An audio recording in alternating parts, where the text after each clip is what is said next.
Aujourd'hui, je vais vous parler d'une enquête que très peu de médias ont vraiment expliquée en détail. Une enquête qui montre comment un État peut intervenir directement dans des tribunaux étrangers pour empêcher que ses dirigeants soient jugés. Pas avec des tanks, pas avec des drones, mais avec des soldats, des diplomates, des pressions politiques et des millions d'euros.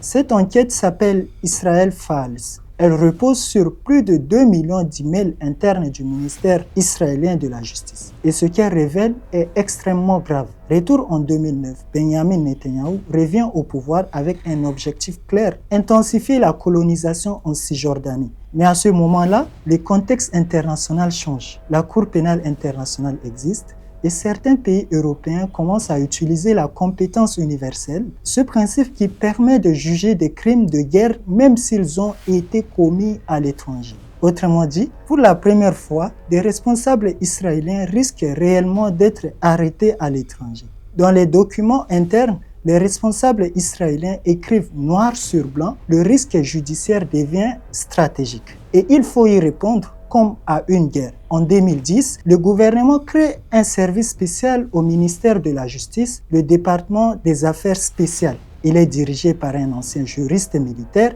chargé auparavant de justifier juridiquement certaines opérations de l'armée. Sa mission officielle, gérer les procédures internationales liées aux actions de l'État. Mais en réalité, selon des mails, empêcher, retarder ou neutraliser toute procédure judiciaire contre Israël à l'étranger. Le département surveille des plaintes, finance des équipes d'avocats dans plusieurs pays et évalue même les risques d'arrestation quand des responsables israéliens voyagent en Europe. Dans certains cas, ils font annuler des déplacements des ministres ou des généraux. Et là, on entre dans le cœur de l'enquête. Des procédures judiciaires européennes influencées en coulisses.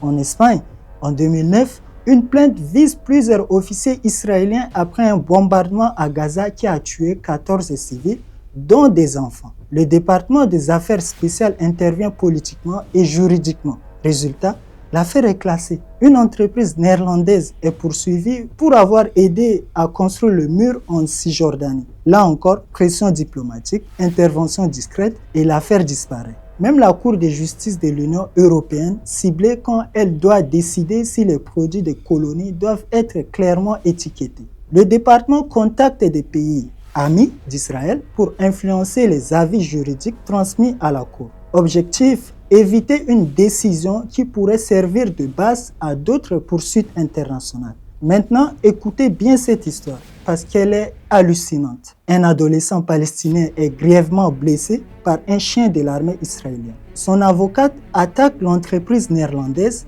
qui fournit ces chiens. Elle négocie un accord avec l'avocat de l'entreprise. Ce qu'elle ne sait pas, c'est que cet avocat travaille aussi en secret pour le gouvernement israélien. L'indemnisation est payée, pas par l'entreprise, mais directement par Israël. En échange, la plainte est retirée et il n'est plus question d'interdire les exportations de chiens vers l'armée. Je pensais négocier avec une entreprise, mais je négociais avec Israël. Après la guerre de Gaza de 2008-2009, l'autorité palestinienne saisit la Cour pénale internationale. Le département spécial lance alors une stratégie directe à La Haye. Rencontre avec le bureau du procureur, contestation juridique permanente, lobbying discret. Dans leur propre rapport, ils écrivent avoir identifié des centres de pouvoir au sein de la Cour. Résultat, l'enquête officielle n'est ouverte qu'en 2021.